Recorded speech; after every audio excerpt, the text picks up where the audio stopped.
Trump. So Trump did a meet the press, which the interview was pretty long, but I'm not going to play the whole interview. I'm going to just get straight to the beginning of it and we're going to navigate through it. But I heard that in the beginning of it, he was talking about the economy, the state of the economy, and tariffs. And so I want to deep dive into that. Make sure you guys hit a like for the algorithm, subscribe to the channel, and turn on your notifications. Let's talk.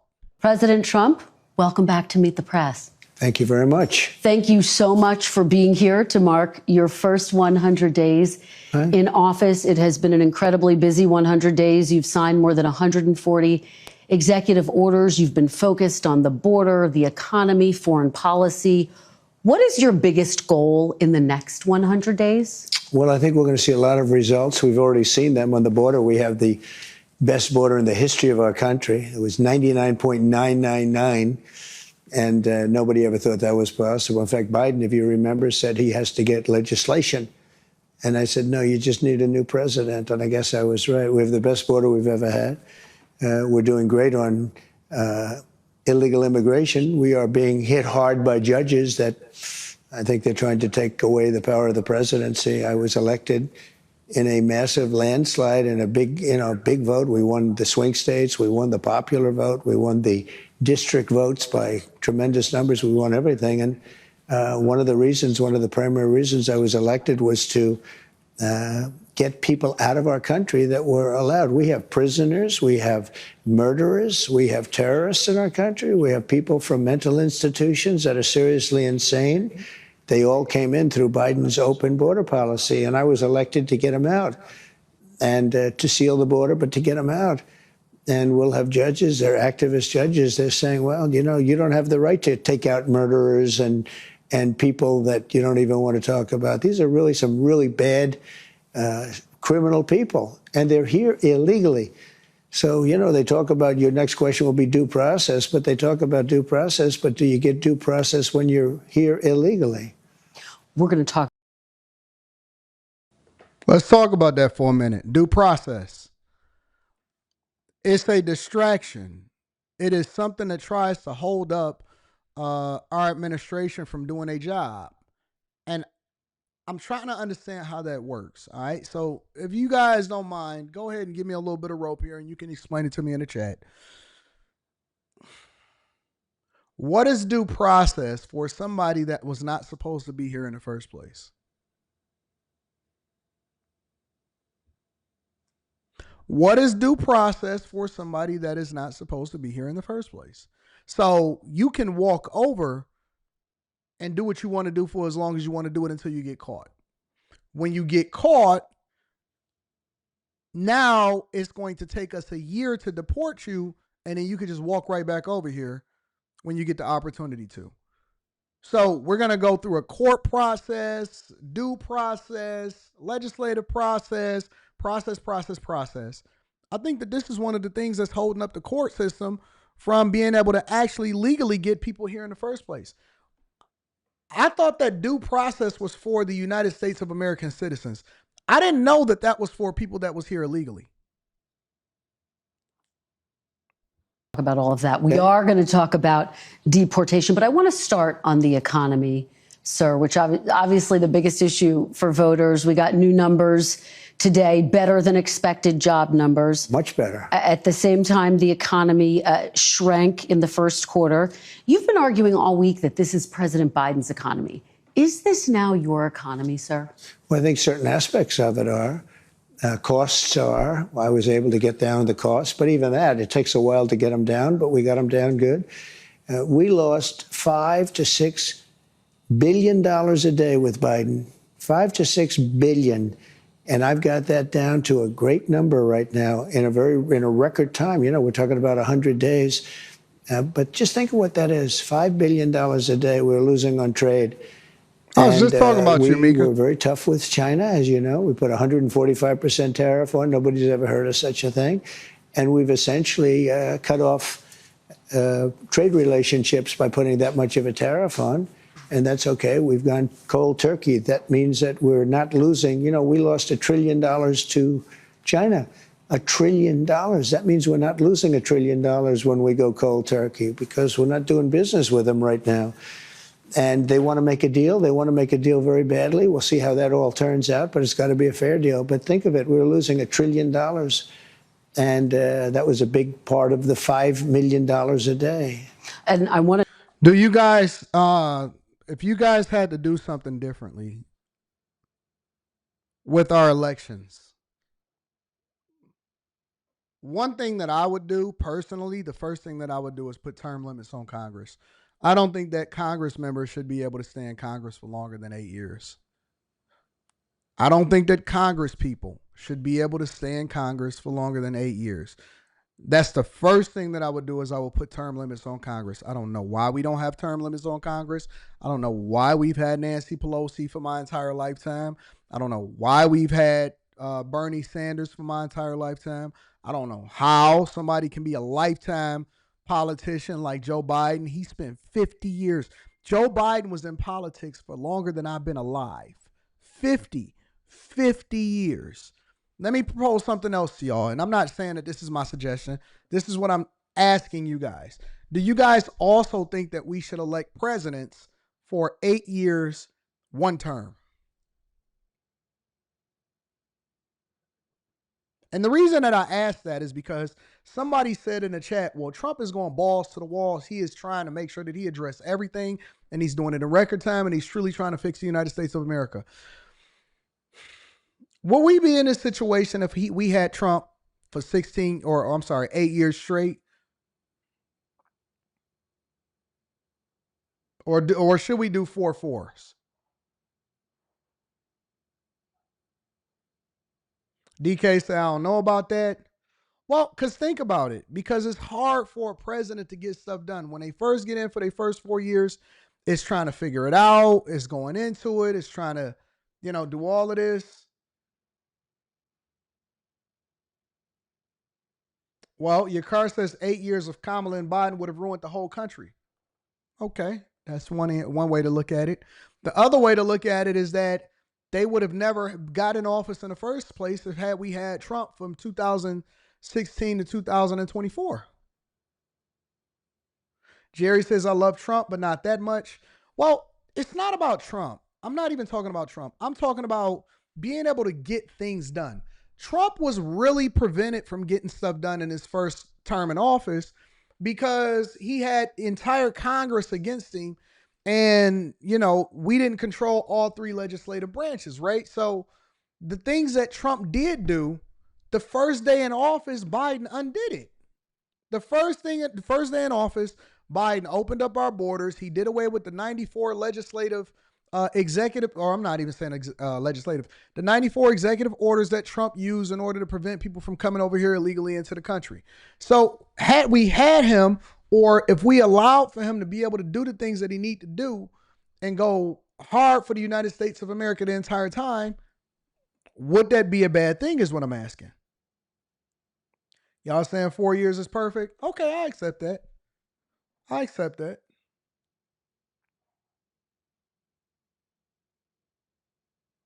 I do think that all elected positions should have term limits. But how do we have the right term limits for our presidents is what I'm asking.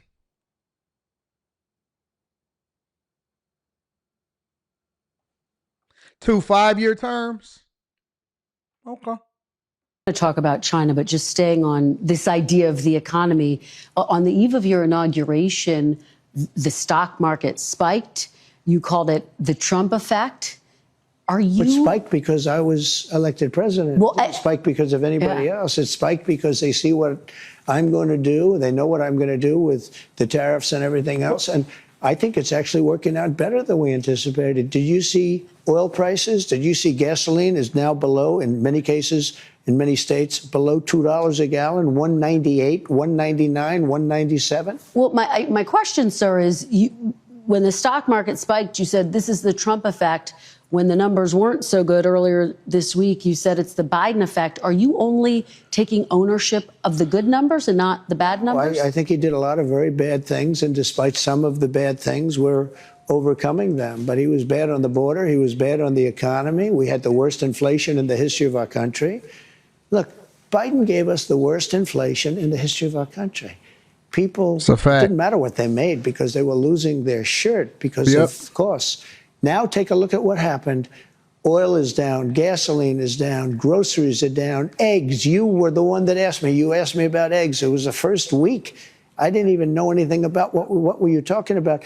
Egg prices were so high you couldn't buy eggs. They didn't have any eggs. And they said Easter's. I don't I see y'all saying 2 5-year terms. Well, the problem with 5-year terms is that the problem with this, right, is ultimately that it's always a yin and a yang to it, right? So let's say, for example, okay, well, we could have had Trump for 2 5-year terms or whatever, or he could have did a 5-year term. Well, the other side of that is that Biden would have been in for an additional year, and I'm not sure that we were built for that. You know what I'm saying? Imagine Biden being in office for 5 years. Boy, we was itching to get that man out of office after 3-4 years. After 2 years, we was like 1.5 years in, 2 years, we was like, whoa, what's going on here, buddy? You letting all of these migrants in here? Inflation is at 10%. People couldn't afford nothing. So it is. It's a yin and a yang. I think it's 100% a yin and a yang. Bird flu, but when does it become the Trump economy? Why do you say that? Well, tell me, we had the same bird flu as he had. When does it become the Trump economy? It partially is right now, and I really mean this. I think the good parts are the Trump economy, and the bad parts are the Biden economy, because he's. Kay Cooper, he says the cost of living is never going down. Well, that's not true, Kay Cooper. You got to look at it from a different lens. Affordability is, all right, so I'll give you an example. A lot of people look at the cost of living by how much stuff costs. We're looking at it wrong. We need to look at the affordability of it, right? Because the reason why the Biden economy was so bad wasn't just because prices was high. It was also because the cost of doing business or our affordability didn't go up with it. So we didn't get the raises at the same rate as inflation, which is then you hit the double whammy because the Fed had to tamp down inflation because Biden didn't manage the economy the way that he was supposed to. And so because inflation was so high and you weren't really getting any new jobs and they were lying about the job market because the majority of the jobs that was being created was from the federal government, which was basically DEI. It wasn't from the private sector. And then throw on top of that, you weren't getting raises at the same rate as inflation. So your affordability wasn't keeping up. The costs wasn't keeping up. Inflation is generally regarded at 2% or lower. Somewhere in the 2% range is good inflation, meaning that the value of the dollar is going to go down a little teeny bit every single year. The cost of doing business is going to go up slightly every single year. But your cost of living or your earnings need to be commensurate with that. When things are off, it's an absolute disaster because first you have to throw in all of the debt that we have, so they're gonna tax you more, okay? Because they have to make sure that they pay for all of these services. So the city is gonna tax you, the state is gonna tax you, and the federal government is gonna tax you more. Then you have to throw in there because interest rates have to go up so much because they have to figure out how to tamp down inflation. That's the only real tool that they have. And keeping inflation down, that means that the cost of living is going to go up even higher because we are a borrowing nation and we are a consumer-driven nation. We don't make anything. We don't export a whole lot. So because we don't have any self-sustaining industries, mostly that'll help the United States of America deal with the inflation, deal with the bubbles, deal with the crisis, they then have to raise rates extra high and cause artificial pain to people because that's the only tool that they have, which then makes your affordability go up. What it also does is it creates a bigger divide between the haves and the have-nots because those that are cash flush, those that don't need debt, they then capitalize off of the things that others and consumers and borrowers are ultimately depending on. So when the money is hard to borrow or when the money is more expensive to borrow, your cost of living goes up, your cost of doing business goes up. When the cost of living goes down significantly, right, and money is cheaper, it's easier for you to be able to do the things that you want to do. You can buy a home at a cheaper rate. You can live at a different place. You can do all of these different things. And so the cost of living, it's not necessarily about the cost of living going higher. When you think about inflation, it goes like this, right? And you also have your cost of living or your earnings, right? Which means the affordability factor. That's also in line with it. During the Biden administration, you've seen your wages go just like still doing this, but then the inflation is doing like this. Your inflation is incredible. So now when inflation went all the way up like this, and then the cost of living still going like this now, it leveled out under Trump. So inflation is still at 2% now. Well, what does that mean? Your affordability is still down here. It didn't make the jump at any point. You didn't jump high enough to still be able to afford the economy that Biden left us. So Trump now has the economy at 2.3% inflation. Biden at different points was at 9, 10, 11, 12%, depending on where you were as in the nation. When it jumped, it never jumped down to meet your affordability. So what you're basically experiencing is that even if inflation is like this, you still got to make that big jump to get up to the affordability that you used to have prior to 2021. You understand what I'm saying? So when you say, well, the cost is still high, that's because the math ain't mathing. When you made that jump, the interest rates are still at 6, 7%. When you made that jump, you never made the jump in inflation. When the cost went up significantly and then they came back down to a commensurate rate, well, what Trump is doing is trying to drive the cost down and drive the costs out and making money cheaper for you to borrow so that your affordability eventually meets up with where it is that you should have been as far as how much you should have got a raise and what you could afford. But we're still chasing that down. And so we're now dealing with the residual effects of the Biden administration. So when Trump says, well, partially is my economy, it's because even though we got inflation at 2% and we had great jobs numbers over the last month or over the last quarter, it doesn't mean that we got back from where it was that we got left behind at. We still digging ourselves out of the trenches. That's why it's going to be partially his. It's going to still be partially Biden's because you still have to deal with the legacy costs. When automotive companies, the reason that automotive companies had a difficult time dealing with the 2008 crisis is because they had legacy costs. All right, I'm going to teach y'all something right now. Shout out to Trump. If y'all want to go and watch that full interview, you can go over to, NBC News. Okay, I'm going to teach you something really quickly. Y'all not going to get it nowhere else, but make sure y'all tap into the Patreon. Link is in the description as well as pinned to the top of the chat. I'm going to teach you something really quickly, all right?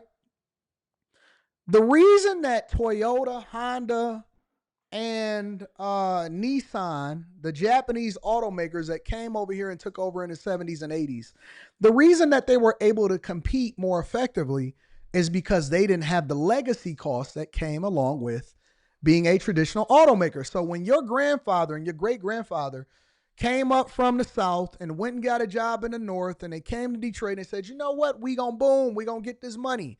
And Henry Ford then automated the assembly line to allow for you to be able to make cars more effectively, mass produce them, and at the same time, the union member unionized, and they said, all right, we're going to come together and we're going to bargain as a collective instead of individuals.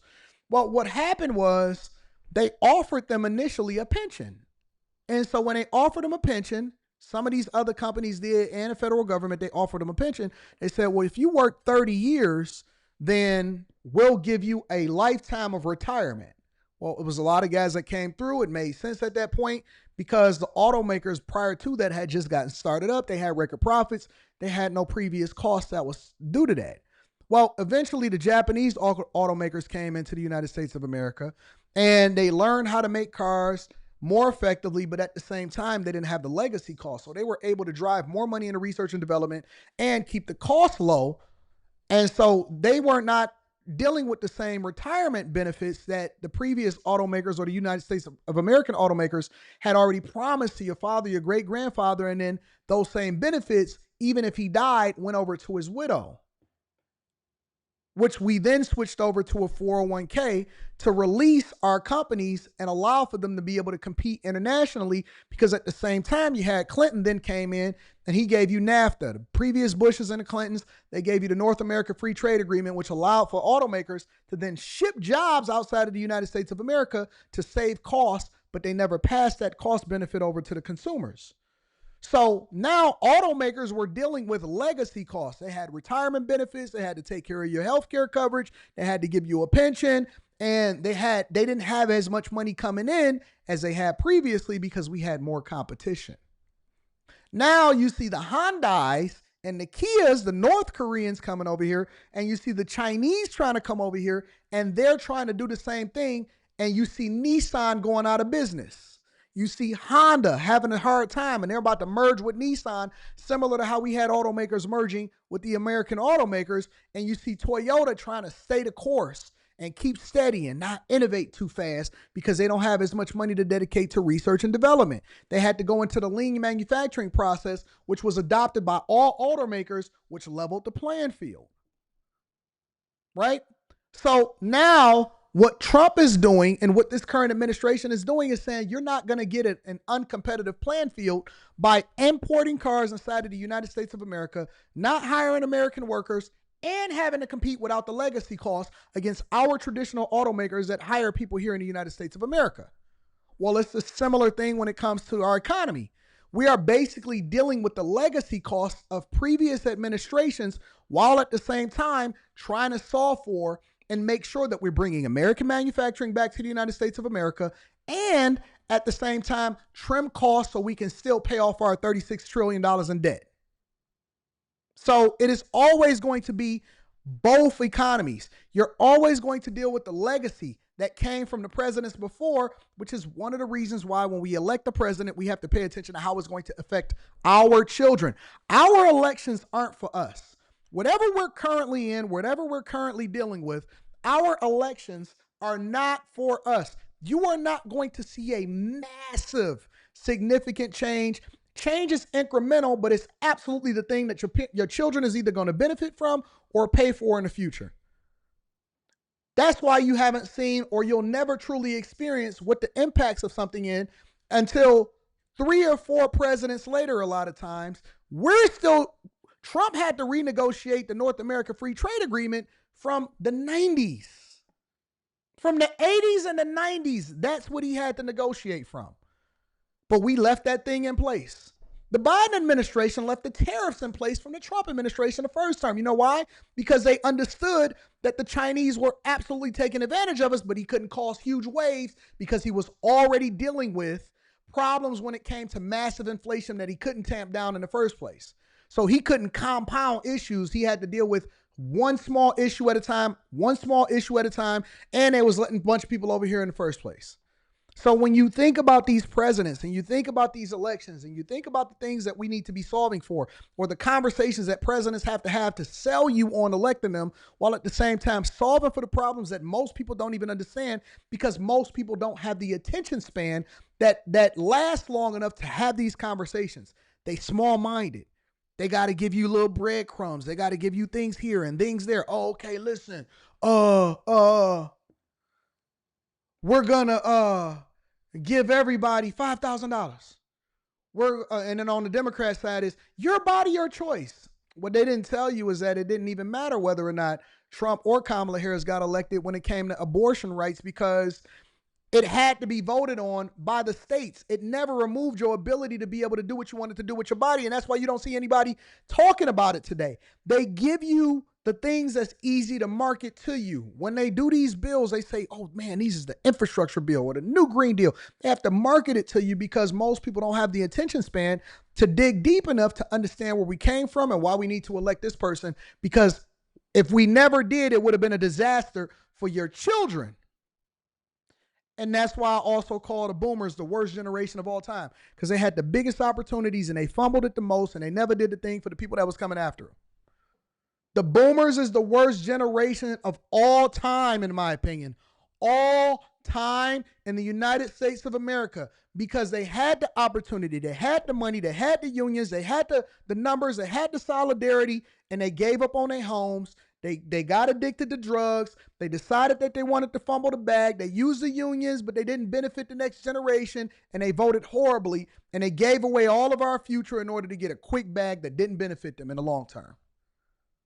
Everything that we do is for the next generation. It's supposed to be.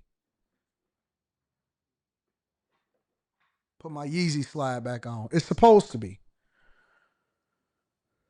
It's supposed to be.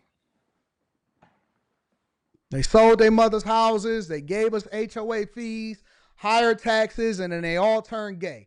That's why when you go on a vacation and you go to some spot or you go on a cruise, tell me I'm lying. I'm going to go to the next part of the show. Tell me I'm lying.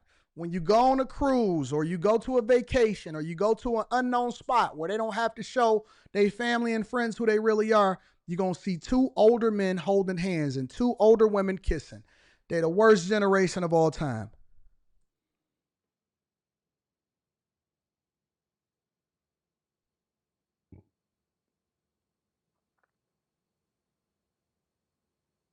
It's not uncommon to see two men that's fully gray, white, black, all of them, holding hands in the airport together, laying on each other's shoulder.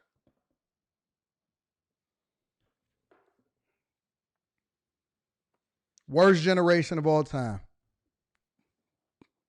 Horrible. Horrible. Two ladies that look like Arnold Schwarzenegger with pixie cuts. They the ones that gave you that pineapple mess, putting pineapples on each other's doors. Oh, you want to slang some penis to each other? Like, bruh, get out of here. Anyways, make sure y'all like that lesson, that quick history lesson. Make sure you hit a like for the algorithm, subscribe to the channel, and turn on your notification. I'm going to tell you the truth. I'm not going to tell you anything except I promise to tell you the truth, the whole truth, and nothing but the truth. I'm going to give you a history lesson. I'm going to help you to understand why we vote the way that we vote. I'm going to also help you to understand why we need to make sure that we get this bag. And I'm going to tell you what really happened and why everything is the way it is today.